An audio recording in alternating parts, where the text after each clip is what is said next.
ভাবুন, একটা দেশ যেখানে টাকা ছাড়া কাজ হয় না, যোগ্যতার চেয়ে পরিচয়ের দাম বেশি, আর অন্যায় ধীরে ধীরে স্বাভাবিক হয়ে যায়। কিন্তু প্রশ্ন হলো, দুর্নীতি কি শুধু কিছু মানুষের সমস্যা, নাকি এটা ধীরে ধীরে ধ্বংস করে পুরো একটা দেশ? দুর্নীতি আসলে কি? দুর্নীতি মানে শুধু টাকা খাওয়া নয়। যখন ক্ষমতা ব্যক্তিগত লাভের জন্য ব্যবহার করা হয়, সেটাই দুর্নীতি। একজন কর্মকর্তা যদি ঘুষ ছাড়া কাজ না করে, দুর্নীতি। চাকরিতে মেধার বদলে সুপারিশ, দুর্নীতি। জনগণের ট্যাক্সের টাকা আত্মসাৎ, দুর্নীতি।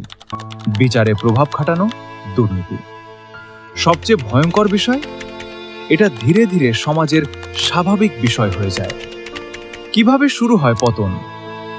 ধরুন, একটি দেশে রাস্তা বানানোর জন্য 100 কোটি টাকা বরাদ্দ হলো। কাগজে রাস্তা হলো, বাস্তবে অর্ধেক টাকা গায়েব, নিম্নমানের কাজ। কয়েক মাসে এই রাস্তা ভেঙে গেল। একই ঘটনা হাসপাতাল, শিক্ষা, বিদ্যুৎ, খাদ্য, সবখানে। ফলাফল, জনগণ সেবা পায়নি, রাষ্ট্রের ওপর আস্থা কমে যায়। কেন মানুষ দুর্নীতিতে জড়িয়ে পড়ে? এখানে প্রশ্ন আসে, মানুষ কি জন্মগতভাবে দুর্নীতিবাজ? না, অনেক সময় সিস্টেম মানুষকে বাধ্য করে। যখন একজন দেখে সৎ থেকে কিছু হচ্ছে না, আর অসৎ মানুষ পুরস্কৃত হচ্ছে, তখন সমাজে একটি বিপজ্জনক মানসিকতা তৈরি হয়। সবাই করছে, আমিও করি। সবচেয়ে বড় ক্ষতি কোথায়? দুর্নীতির সবচেয়ে বড় ক্ষতি টাকা নয়, বিশ্বাস।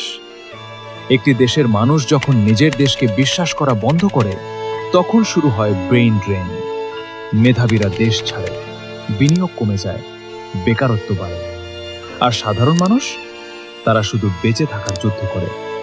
তাহলে সমাধান কি? কোনো দেশ একদিনে দুর্নীতিগ্রস্ত হয় না, আবার একদিনে পরিবর্তনও আসে না। কিন্তু পরিবর্তন সম্ভব যদি থাকে জবাবদিহিতা, স্বচ্ছ প্রশাসন, স্বাধীন বিচার ব্যবস্থা, শিক্ষা, এবং সবচেয়ে গুরুত্বপূর্ণ, সচেতন নাগরিক। একটি দেশের পতন শুরু হয় তখনই যখন মানুষ অন্যায়কে স্বাভাবিক ভাবতে শুরু করে। প্রশ্ন হলো, আমরা কি পরিবর্তনের অংশ হব, নাকি নীরব দর্শক?